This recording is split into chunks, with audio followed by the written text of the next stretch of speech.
On the third day after the emperor bestowed marriage upon Xiao Qian and me, a woman halted my carriage in the street.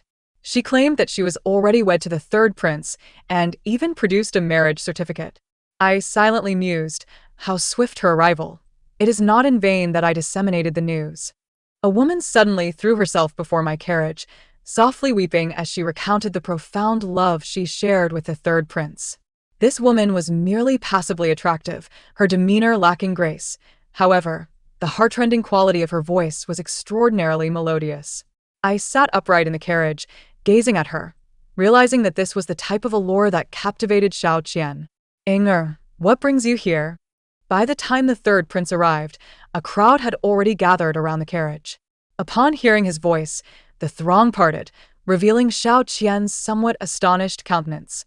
"Husband," Hu Yingying tenderly rose from the ground, flinging herself into Xiao Qian's embrace. Meanwhile, various gazes converged upon my carriage. I steadied myself with the hand of my maidservant as I descended from the carriage. "Your Highness," I bowed in deference, stating, "this humble daughter." "Husband, why have you not come to find Inger? I've been waiting for you with great longing." Hu Yingying gently leaned against Xiao Qian, who tightly held her close. I inwardly branded them as a pair of shameless lovers, yet my expression betrayed none of my thoughts. "I heard that you were seeking a sister for me, so I hurried here, but it seems that my sister does not favor me." Hu Yingying's tone carried a hint of sorrow, yet her eyes sparkled with overt provocation. Upon hearing those words, Xiao Qian appeared as if he had just laid eyes on me, his embrace around Hu Yingying growing somewhat rigid. The onlookers either gazed openly or stole glances. "Your Highness, I take my leave," I declared, turning away from this place of gossip. "They may relish the scrutiny." But I certainly did not. I had assumed that the woman who compelled Xiao Qian to disregard his status and pen a marriage contract would at least be a paragon of beauty.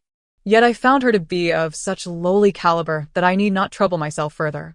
As the legitimate daughter of the Duke of An, I hailed from a family of martial lineage, where all male members, save for the frail, had entered military service. The Empress' decree to wed me to Xiao Qian was less a boon to my family and more a strategic move to facilitate Xiao Qian's ascent. The Empress had but one daughter, and the Emperor favored Xiao Qian. Regrettably, his maternal lineage was weak, thus he sought a wife from a powerful clan. The following day, news of the third prince's marriage spread throughout the capital, accompanied by the details of their romance. It was merely a tale of heroism and love at first sight, a narrative as trite as they come. While the outside world buzzed with fervor, the Duke of An's residence remained eerily quiet, devoid of any response. This was not due to a lack of concern for my family, but rather because I had intercepted all inquiries. "Why are you stopping your elder brother?" "I want to harm him." My elder brother paced anxiously in the courtyard. "Harm him, and what then?" I retorted. "Then your brother pays with his life. And the Duke of An's estate faces confiscation and exile? He is a prince. What shall we do then? Let it go. What will people say? You have just been married off, and they're already a couple, with a marriage contract in hand? We shall wait." "Wait for what?" "Wait for Xiao Qian to come." "Brother, I hail from the Duke of An's estate. As if I am unaware of your lineage. What does that have to do with this? Why do you speak so effeminately?" My elder brother, a valiant warrior in battle, was lacking in the intellect department, alas. He would not relinquish this marriage proposal. A resolution must be provided for me, or rather, for the Duke of An's household. I was not kept waiting long. Xiao Qian arrived, bearing gifts from the emperor. My grandparents welcomed him as always, never once mentioning the matter of Hu Yingying, although he appeared quite uncomfortable. Do not misunderstand. Yingying is merely an orphan and will never affect your standing," Xiao Qian spoke, his face marred by remorse. "Has your Highness decided how to accommodate her? After all, the marriage contract is still in her possession." I gazed into his eyes, catching a fleeting moment of evasion. "Perhaps we could elevate her to the position of a concubine?" Xiao Qian tentatively suggested. "Has the Emperor issued a decree? Has Miss Hu consented?" "Not yet, but we shall discuss it post our wedding." The Emperor truly favored Xiao Qian, permitting such absurdities. "Yingying will not mind. She loves me, and as long as she is by my side, that is sufficient." His face shone with an almost radiant light as he spoke. "Yet, such sentiments need not be expressed to me. Is that so? Regrettably, the matter could tarnish your highness's reputation. It is ill-timed to discuss concubines. If only Miss who had not intercepted my carriage, I remarked seemingly without intent. Upon hearing this, Xiao Qian appeared somewhat regretful, for indeed, Hu Yingying's background was far too humble. At this juncture, bestowing a concubine's title upon anyone would not be an act of alliance, but rather a degradation. She did not mean to. She was merely afraid of losing me. Thus, she stopped her carriage. You are known for your magnanimity. She is just a naive girl who has never seen much of the world.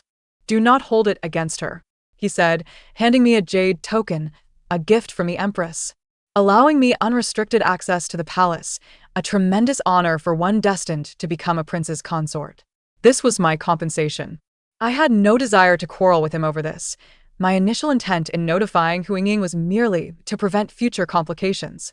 Soon, the day of the Grand Princess's flower-viewing banquet arrived, ostensibly a celebration of blossoms, but in truth, a veiled opportunity for courtship, where young gentlemen and ladies would gaze across the lake, composing poetry or crafting paintings, often resulting in several pairings each year. I had received invitations in previous years, and this year was no exception. Upon seeing my carriage, the matron from the princess's residence hurriedly led me inside, mentioning that many young ladies had already arrived. Upon entering the garden, I was taken aback to see an unexpected figure, Hu Yingying. She stood beside the Grand Princess, basking in the praises directed at her, her eyes brimming with pride.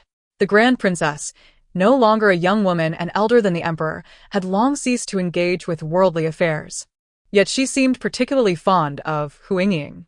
The surrounding crowd chuckled in agreement with the Grand Princess, their gazes laden with veiled scrutiny. I had no desire to join them and be the subject of their discussions. Thus, I retreated to the pavilion by the water, where I found fish food to feed the little koi swimming in the pond. Miss, why are we avoiding her? Baiji inquired, puzzled. Who says I am avoiding her? I simply do not wish to engage in trivialities with them. Such individuals will abound in the future, but she is particularly adept at causing a ruckus, I replied. Miss, she possesses a marriage contract. The common folk still recognize its significance, Baiji expressed, her voice tinged with concern. Miss Hu Yingying clearly has not a single maid who understands the ways of the world, she continued, having approached unbeknownst to us. That marriage contract has already been shown to the Emperor and the Empress Dowager. Now the Grand Princess is quite fond of me. Do you think your position as principal consort can be maintained? Hu Yingying stood defiantly beside me, her eyes gleaming with provocation. She was overly presumptuous. What did having a marriage contract matter? This was the royal court, a realm of strict decorum, yet rife with contradictions. I pinched some fish food in my hand as the koi leapt energetically from the water, their antics amusing. Are you not afraid, Miss Yuan? You cannot become the principal consort, I stated calmly, laying down the truth. Ha! Miss Yuan is quite self-assured. While I may not have your lineage, I hold a marriage contract, and the third prince loves me, not you. Why can I not become the principal consort? The Duke of Duan's principal consort is a merchant's daughter after all. She was audacious indeed. It was true that the Duke of Duan had wed a merchant's daughter. But that was because she had no ambitions for the throne. Could Xiao Qian say the same? You cannot become the principal consort, I reiterated. Hu Yingying, growing increasingly agitated, retorted. Even if I am not the principal consort, the third prince will never love you. Oh, I replied, accepting her rather beautiful wish. Yuan Qinghua, what airs you put on? Were it not for your family beseeching the emperor for this marriage, would you even have the chance to become the third prince's consort? Seeing my calm demeanor, Hu Yingying became even more incensed. I turned to leave, but unexpectedly, she grasped my arm and altered her tone. Miss Yuan, I simply love His Highness too much. I merely seek a place to belong. Please spare me, she exclaimed, striking her own face. Miss Yuan, there is no need for violence if you do not agree. She then began to sob. Could one truly resort to such theatrics? I was taken aback by her antics. In the capital, women were typically mindful of propriety. Even amidst conflict, one would merely exchange a few polite words, not resort to such dramatic displays. What are you doing? Xiao Qian, accompanied by a group of young gentlemen, approached, rushing to assist Hu Yingying, concern etched on his face. So your supposed magnanimity was merely an act. Ying is willing to step down to the position of a concubine for my sake. How could you treat her this way? Step down, what a phrase. I seized Hu Ying, swinging my arm with full force to strike her cheek, and with a shriek, she tumbled to the ground. Your Highness, take note. This is my handiwork. Hu Ying's face swelled prominently from the blow, while mine merely bore a faint flush. The onlookers flitted their gazes between Xiao Qian, myself, and the fallen Hu Ying. Does your Highness comprehend now? This slap was one I had wished to deliver to Xiao Qian himself. I struggled to restrain my restless hand. Xiao Qian's astonishment was unmistakable as he stood before me. I had always maintained a demeanor of decorum, scarcely raising my voice. Noticing his silence, I hoisted the fallen Hu Ying once more and declared, if your Highness has not comprehended the situation, might I demonstrate it for you again? Seizing the opportunity while others remained oblivious, I delivered another slap to the opposite side of her face. Now it was symmetrical, and I felt a sense of satisfaction. Why you? Xiao Qian stammered, pointing at me, rendered speechless, while the young scions around us dared not utter a sound. After all, I hailed from a family of martial generals. Even without extensive training, my strength surpassed that of an ordinary maiden. With those two slaps, Hu Ying was left voiceless, clearly dazed. Xiao Qian could only point at me for a long while without uttering a harsh word, for he was keenly aware that his aspirations for the position of heir depended on the Yuan family. With a final fierce glare, he scooped up Hu Ying and departed from the edge of the pool. My willingness to marry him was indeed to buy time for the Yuan family, yet I never intended to compromise my own well-being. However, the thought of my dreams made my nose tingle with a bittersweet sensation. For the past few years, I have been plagued by dreams in which my father and elder brother perish valiantly on the battlefield. My grandfather, aged over 60, is compelled to don armor once more, and my grandmother, overwhelmed with sorrow, succumbs to bloodshed. The Yuan family, too, faces a tragic fate, engulfed by flames one fateful evening, leaving me as the sole survivor, hidden within a water vat. The dreams were terrifyingly vivid. The first time I dreamt them, I was merely 10 years old and wept for an extended period. Gradually, the timeline within the dreams began to shift. I learned much and came to understand various truths. In the eyes of the imperial family, the Yuan family could not exist. Yet it was not that they could retreat, but rather that retreat was not an option. The court placed greater emphasis on civil matters than military prowess, resulting in a diminishing number of generals able to take to the battlefield. The imperial family saw only the martial power of the Yuan family, oblivious to the fact that the Great Liang was surrounded by predators on all sides. Indeed, in my dreams, after the annihilation of the Yuan family, the borders could no longer be defended, and in a single night, the Great Liang lay in ruins.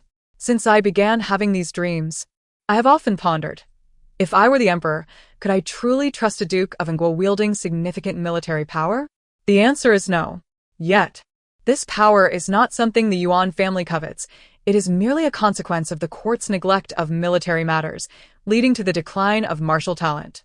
In one's own domain, how can one allow others to slumber peacefully? The Yuan family remains steadfast in loyalty.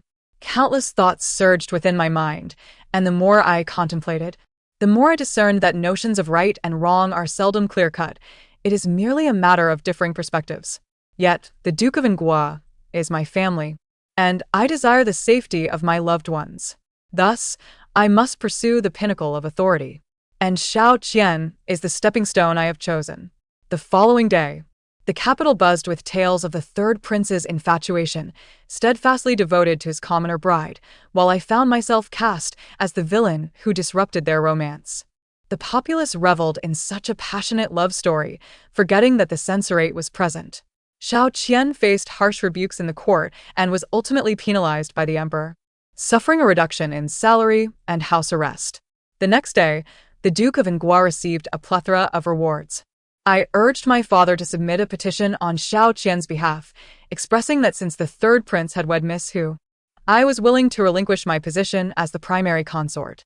Indeed, the winds of the capital shifted once more, now lauding me for my propriety and virtue, proclaiming me a paragon of noble women, a sentiment even the Empress Dowager had once echoed. Child, What exactly are you attempting to achieve? My father summoned me to his study. Though the third prince enjoys the emperor's favor, he is not a suitable match. Moreover, the third prince is somewhat dim-witted, I interjected, completing my father's unfinished thought. It was evident that he relied on the Yuan family, yet he repeatedly tarnished our reputation. Initially, I believed that Xiao Qian garnered the emperor's attention due to his intelligence, but over time I realized it was his countenance that won favor. It was said that Xiao Qian's birth mother was the emperor's favored concubine, tragically dying after giving birth to him.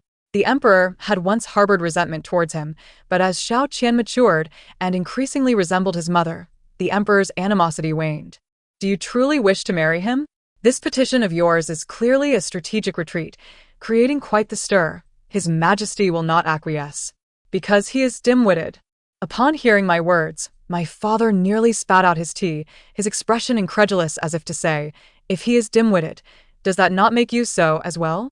Father, our family commands half the military power of Jin. While all seems well now, what of the future? Will the imperial family continue to place their trust in the Yuan family? What if the imperial family turns against the Yuan family? I had never confided in my family about my dreams. The Yuan family was too loyal to believe my fears. Huar, you need not sacrifice your lifelong happiness. Simply relinquishing military power will suffice, my father reassured me. Military power can be surrendered, but what of reputation?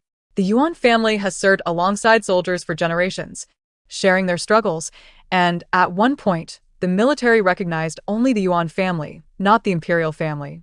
By my elder brother's generation, the Yuan family had ardently promoted the emperor's wisdom and martial prowess, claiming he loved his soldiers as his own, yet the results were negligible. This military power is not something that can simply be relinquished. The Yuan family requires time. Furthermore, Xiao Qian's folly makes him easier to manipulate. Otherwise, would rebellion be an option? Father, I am fully aware of my intentions. Very well, after all, you are the most astute among us. My conversations with my father are always brief and straightforward. As he puts it, conversing with me demands mental exertion, which he finds exhausting. Yet he knows I would never harm the Yuan family. The emperor indeed did not approve of my father's petition. It is said that upon reading it, he shattered a teacup and further penalized Xiao Qian, imposing a 2-year salary reduction.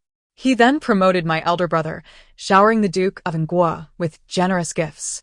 Following his house arrest, perhaps due to the emperor's words, Xiao Qian began visiting the Yuan residence frequently to see me, though he always appeared distracted.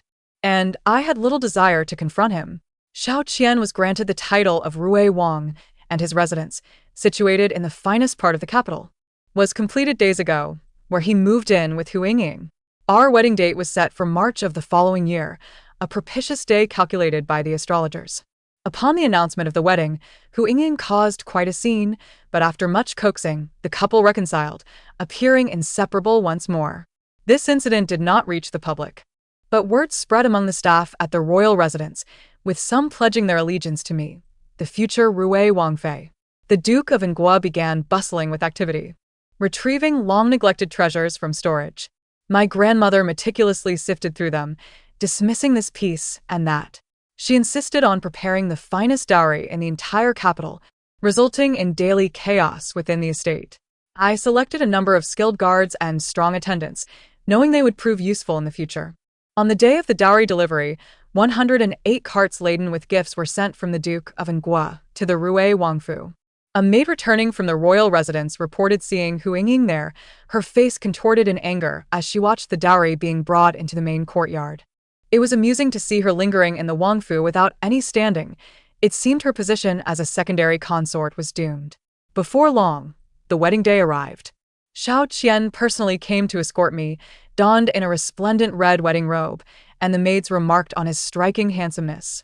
The bridal sedan swayed as it departed from the Duke of Anguo, making a circuitous route to the Rui Wangfu, accompanied by guards, maids, and attendants in a grand procession. Numerous children scurried among us, collecting sweet treats and coins.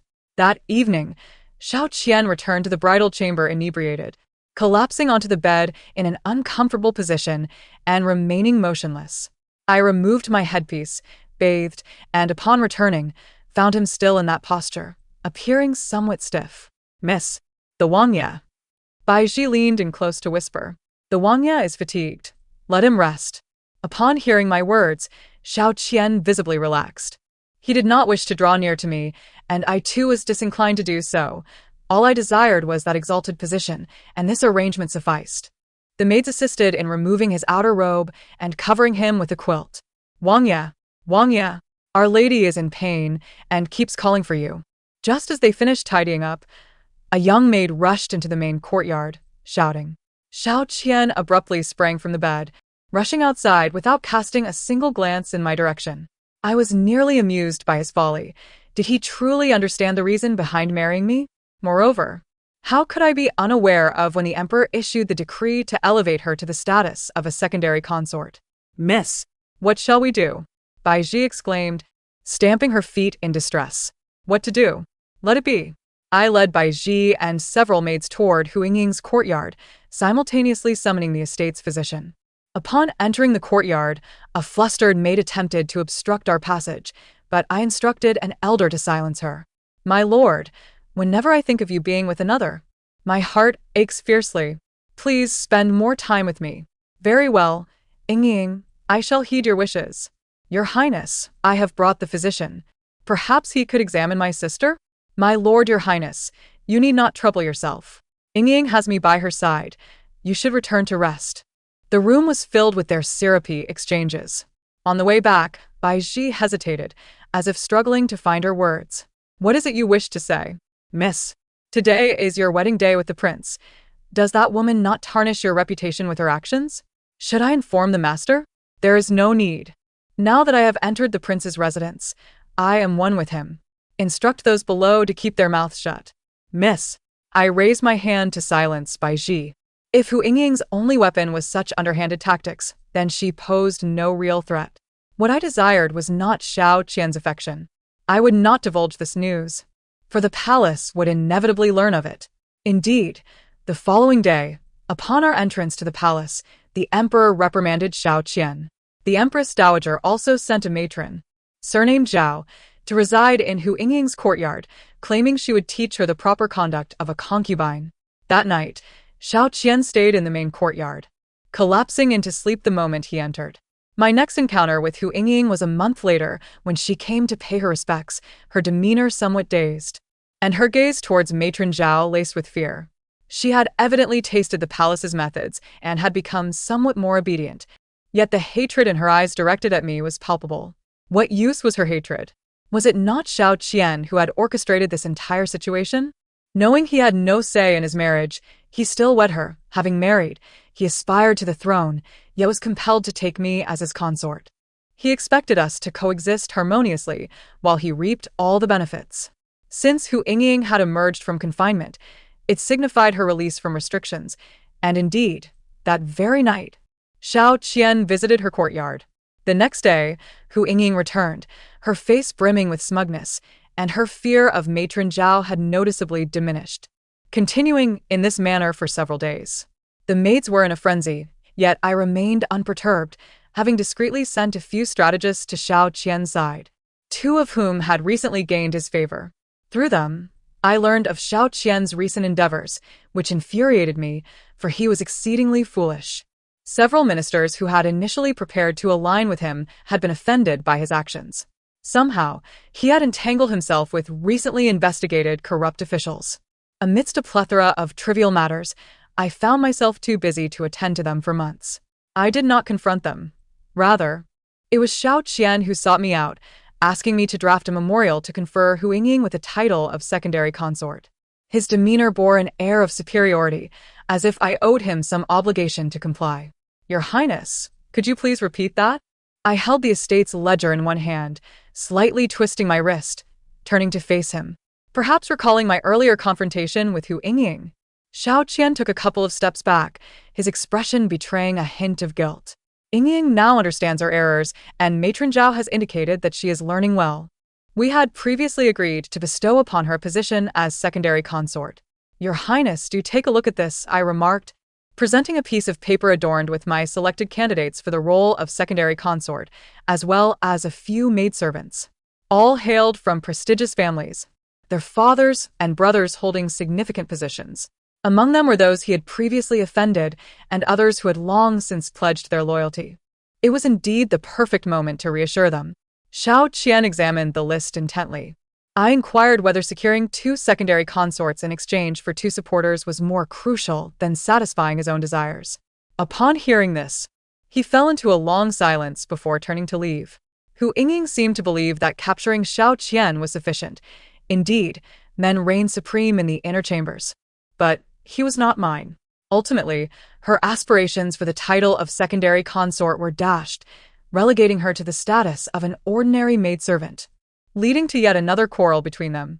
This time, Xiao Qian did not lower himself to placate her. Instead, it was Hu Yingying who capitulated first. You see, a man's affections are indeed fickle.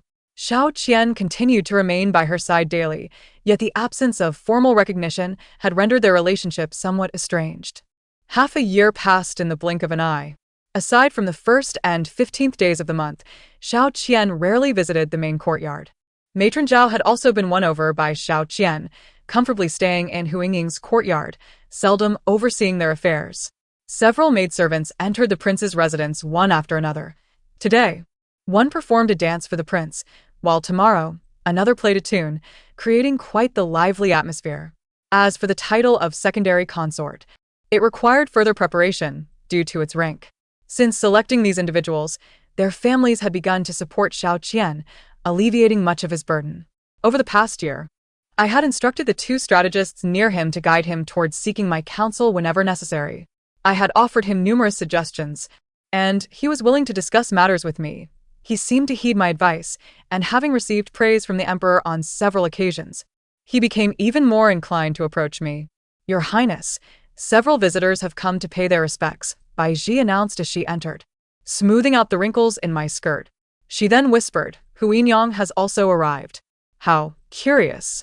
Ever since her aspirations to become a secondary consort were dashed, and with Xiao Qian's affections still directed toward her, she had frequently feigned illness, rarely setting foot in the main courtyard. Why has Hu Yingying come today? Replying to the princess, I do not know what has come over me today. I feel unwell, unable to eat, and quite nauseous. Thus, I hoped you might summon the estate physician to examine me. She fixed her gaze upon me, a smile gracing her lips. In an instant, it dawned upon me, was she with child? The surrounding eyes fell upon her flat abdomen. Society favors legitimate offspring, hence all maidservants were given contraceptive potions. How audacious of her to forego them. Before I could respond, Xiao Qian approached, casting me a guilty glance, indicating he was also aware. What a pair of fools. I summoned the estate physician, while instructing the others to leave. Your Highness, are you aware that you do not yet have a legitimate heir? I am aware. Yet, now that this child has come, what can be done? Your Highness, the Empress Dowager hails from the esteemed Xie family, renowned for their adherence to propriety. Among the recently married princes, who has not dutifully fathered a legitimate heir before allowing their maidservants to cease their potions. Moreover, the Emperor holds the Empress Dowager in high regard. We are at a crucial moment for establishing the Crown Prince. Should the Empress Dowager express any dissatisfaction, have you considered the repercussions? In these past 2 years, numerous ministers had petitioned for the establishment of a Crown Prince, yet the Emperor remained noncommittal. Furthermore, the 5th Prince, Jin Wang, had emerged as a formidable contender. Although Xiao Qian remained the Emperor's favored son, until he was formally named Crown Prince, his position was precarious. The Emperor cherished Xiao Qian, yet was also dutiful. Should the Empress Dowager overtly display her discontent, things would undoubtedly become complicated. I understand. I realize the timing is not right. However, this is my first child. Why not feign a pregnancy and raise this child as legitimate? Upon hearing this, Hu Yingying appeared somewhat reluctant, prompting Xiao Qian to hastily reassure her. To elevate a child born of a concubine to the status of a legitimate heir while concealing the truth, how audacious of him to conceive such a scheme. Had he not been a prince, he would have surely faced dire consequences.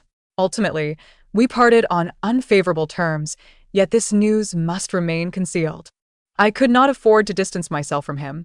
Subsequently, Xiao Qian visited me several more times to deliberate on the matter of the child. Perhaps he believed that, Since the Yuan family had no choice but to rely on him, he could become increasingly brazen, each time presenting his case with a sense of entitlement. I suggested that if he truly could not bear to part with her, he should send Hu Yingying away while her pregnancy was still hidden, discreetly giving birth outside, and then returning with a different identity. Xiao Qian flung his sleeves and departed, truly spoiled. I had disseminated news and set a few traps for him, and the Yuan family no longer catered to his every whim. Days passed, and Hu Yingying's child quietly disappeared. Hu Yingying caused quite the commotion, claiming someone had harmed her, yet after much investigation, Xiao Qian could not ascertain the culprit, and ultimately, the matter was left unresolved.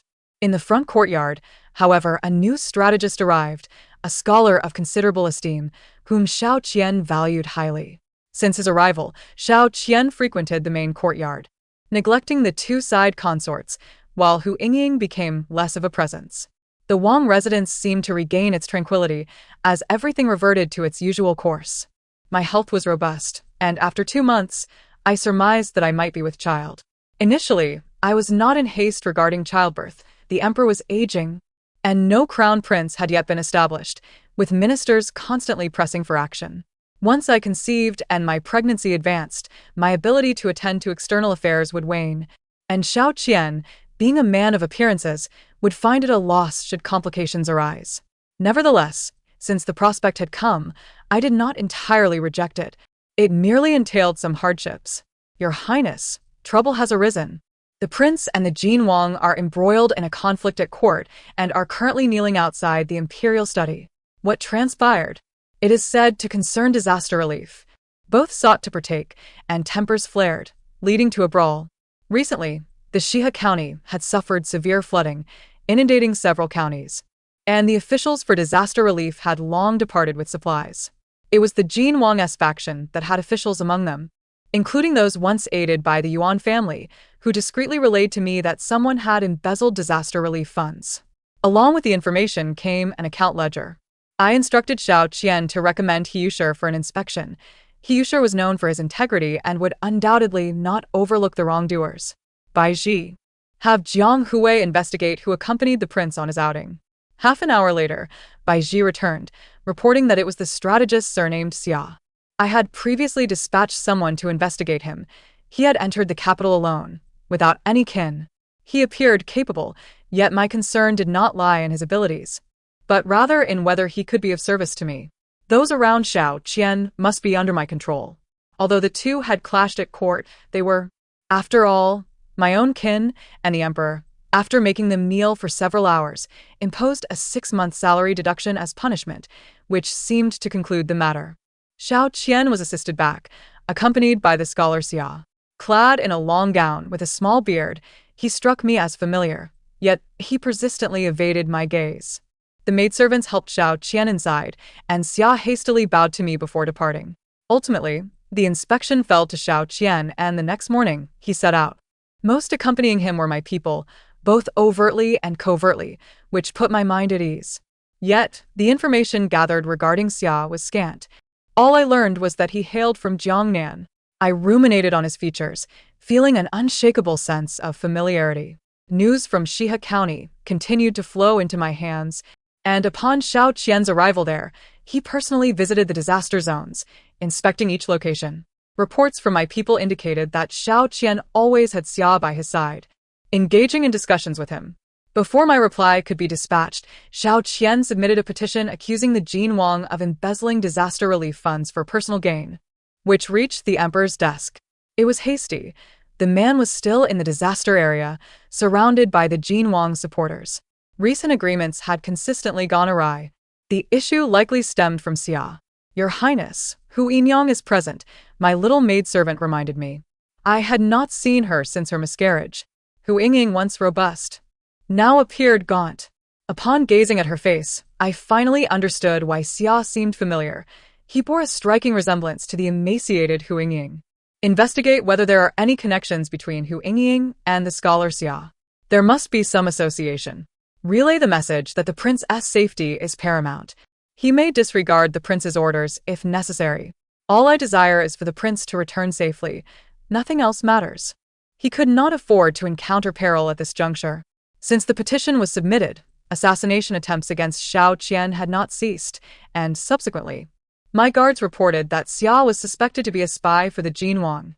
He had continually led the prince into perilous situations, having narrowly escaped danger on several occasions. Xiao must have ties to Hu Yingying. However, given her current state, though bereaved of her child, she would not likely betray Xiao Qian. When the next report arrived, it announced Xiao's death. Confirming his status as a spy, he had been intercepted by Xiao Qian while delivering messages. In a fit of rage, Xiao Qian had slain him and was now en route back to the capital. Upon receiving this news, I nearly dropped the swallow's nest in my hand. Indeed, Xiao Qian's fortune was extraordinary. Xiao Qian returned alongside He Yusher, who did not even return home before entering the palace, evidently having obtained evidence. I resolved to stoke the flames further. A year prior, the Jin Wang had quelled bandits by conscripting civilians, leading to the massacre of an entire village.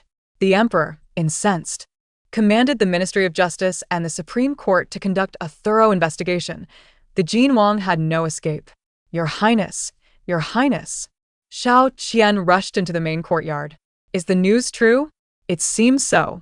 Ha ha ha, splendid, truly splendid. That scoundrel Jin Wang actually sent someone named Xia to my side, intending to kill me.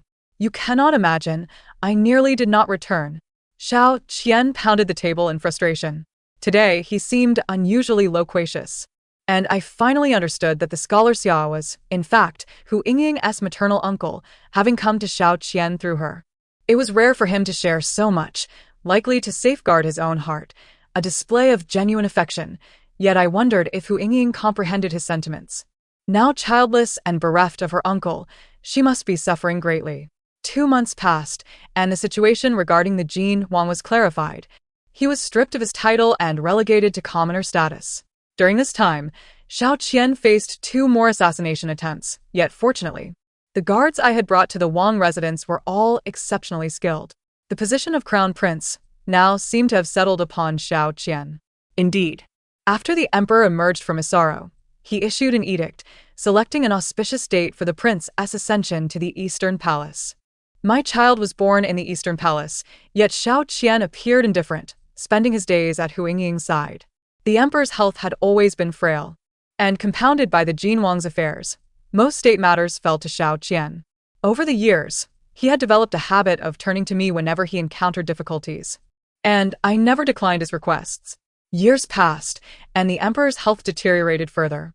In May, he passed away, and the following month, Xiao Qian ascended the throne. Xiao Qian was never a figure of exceptional wisdom or martial prowess. With no one to keep him in check, he grew increasingly incompetent by the day. The palace welcomed numerous new consorts, and Xiao Qian's visits to Hu Yingying dwindled. In fact, he entrusted me with the task of reviewing petitions. Initially, I mimicked his handwriting to respond, but over time, my own script occasionally emerged. Upon discovery by the ministers, several petitions of impeachment were filed against me, prompting me to revert to his handwriting. After a while, I switched back to my own, and the ministers submitted further petitions. After several such exchanges, they realized that my responses were substantive and appropriate, and thus ceased to concern themselves with my actions. 3 more years elapsed, and my child had reached the age of 5. Initially, he played while I attended to my affairs. However, I perceived that several ministers surrounding Xiao Qian began to incite him against the Yuan family, and he appeared inclined to heed their counsel. I sensed that the emperor's demise was imminent. Xiao Qian's health continued to decline, at times rendering him unable to attend court. It was none other than his beloved Hu Yingying who administered the poison. Recently, Hu Yingying had approached me, seeking vengeance, believing I was responsible for the misfortunes that befell her child and uncle. Previously, Xiao Qian had frequently visited her, leading her to believe she could overshadow me. Now, cast aside, she seemed to care little for propriety.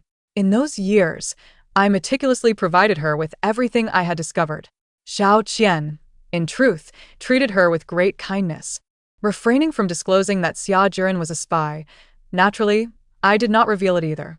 My reluctance to inflict harm does not imply that I am virtuous. How could a truly good person wield power? There are many who harbor resentment born of love in this world, and Hu Yingying is but one among them. Consequently, Xiao Qian fell ill, the toxins within him erupting violently. I deliberately delivered the evidence of Hu Yingying's poisoning to him. It was said that Xiao Qian coughed up a copious amount of blood and lost consciousness. When he regained his senses, he summoned Hu Yingying to the palace. And I followed suit. Everyone else was expelled from the room, leaving the two to engage in a fierce argument. You once vowed that I would be your only one, that you would never touch her after marrying her. And yet, she bore you a child. What about the concubines in the palace, one after another? Did you ever consider my feelings? My child was lost due to your concoction, and you also murdered my uncle. And now, you dare profess your love for me. Xiao Qian was far too weak. From outside, I could not hear his voice, but I could sense Hu Yingying growing increasingly agitated. It was not until I heard Xiao Qian's cry that the eunuchs and palace maids rushed in. Inside, they beheld Hu Yingying brandishing a dagger, while Xiao Qian lay lifeless upon the bed. Upon our entrance, Hu Yingying held the dagger to her throat and asked, Yuan Qinghua, was it you who revealed Xiao Lang's identity to me? It was. I cast a glance around at the palace servants. None dared to meet my gaze. So it was you. Why? Why did you tell me? If I had not come to the capital, if I had not come here. Hu Yingying murmured. Why? Indeed, because of a dream, I could not accept any variables. I dared not gamble. Better to wrongly kill than to let any escape. Ultimately, Hu Yingying perished alongside Xiao Qian, using the dagger that claimed his life to take her own. I buried them together, allowing them to reconcile in death. My child ascended the throne at the tender age of 5, while I, as the Empress Dowager, presided over the court for the next 20 years. Initially, the Yuan family held immense power, and the ministers feared I might usurp the throne directly. Gradually, as they realized I had no such intentions, they began to feel at ease. The Yuan family slowly receded, leaving only the younger generation, and a semblance of stability was achieved. The elder officials gradually departed from court, and most of the new appointees were those I had promoted, occupying significant positions. Now, I wield great power. Even if I were to ascend the throne myself, none could thwart me, yet I am loath to burden the Yuan family with the stigma of usurpation. However, my daughter may do so. When she gave birth, the courtyard was filled with my people, and I ensured the child's gender remained undisclosed. At that time, both the Empress Dowager and the Emperor were in poor health, and the Empress had only one daughter, neglecting the Eastern Palace entirely. Thus, no one scrutinized the matter closely, only aware that Xiao Qian had a legitimate son. Xiao Qian seldom visited the main residence, further ensuring the secret remained hidden. I was not particularly intent on having a female emperor. Primarily, childbirth is excruciating, and I had no desire to endure it again. As for adopting the children of concubines, I was not so foolish as to relinquish the hard-won power into another's hands. 5 years ago, when the child came of age, I issued an edict clarifying this matter, and after the deaths of 2 censors, the court fell silent. Subsequently, she personally selected a husband and bore children, and she was no longer young. I efficiently withdrew to the inner palace. The early rising was exhausting, and the wrinkles on my face had become markedly apparent. I needed to take good care of myself. In the first 2 years of my child's reign, she frequently sought my counsel, but gradually, she ceased to bother me, and I became less involved with court affairs. I heard that she implemented a policy allowing women to inherit land and vigorously promoted the textile industry, with a craftsman in the Ministry of Works creating a machine that significantly outpaced the previous looms. Schools were established in every county, accessible to both boys and girls. Though regrettably, few girls attended, she had expressed her grievances about this to me. I explained that the situation was challenging. Life was hard for the common folk, and they struggled to fill their bellies. Children as young as 5 became laborers, so allowing boys to attend was already a considerable concession. In frustration, she stomped her foot, and then I heard about her agricultural innovations, which yielded over 10 stones per moo. I wondered from where she derived so many ideas. But I did not delve deeply, for who does not harbor secrets? I was already content to preserve the Yuan family. I once again had a dream, this time of the Yuan family flourishing, with descendants aplenty. Epilogue. My name is Xiao Huaiji, the Emperor of Dijin. I am a modern individual who, after enduring great hardships, successfully entered civil service. only to meet my untimely demise in a car accident before I could make my mark. Upon my birth, someone exclaimed, "Congratulations, Your Highness, it's a boy." I was immediately struck with fear, crying out in shock. To live again and have my gender altered was quite terrifying. When alone, I took a moment to reflect, and fortunately, I was still a girl this time. It was merely that my mother had wished to cease bearing children, thus altering my fate. I rarely encountered my father, but I knew he was not a good emperor. I often witnessed my mother handling state affairs late into the night. I sensed her disdain for my father. When I inquired why she married him, she merely stroked my face without answering. There was undoubtedly a secret I was unaware of. Before I turned 5, I lived in constant trepidation, fearing that if my true identity as a girl were revealed, I might perish once more.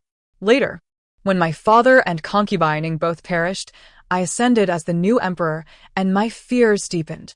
My mother guided me step by step to the grand hall and embraced me as I sat upon the dragon throne.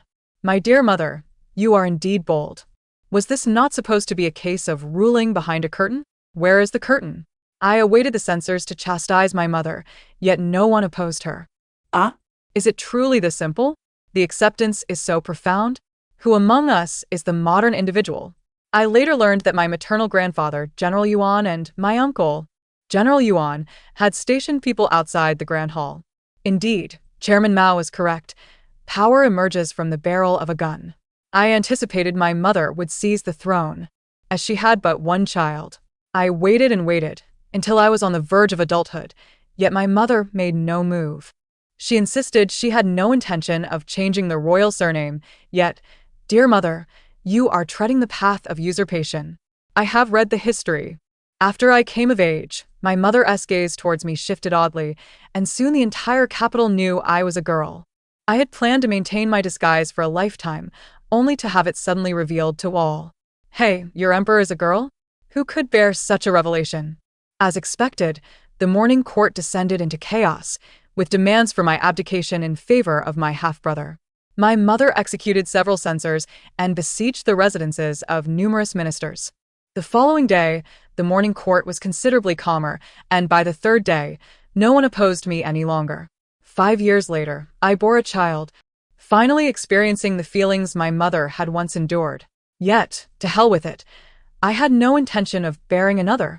My mother entrusted the court to me, indulging in the children and playing cards with the Empress Dowagers, living a leisurely life and appearing much younger.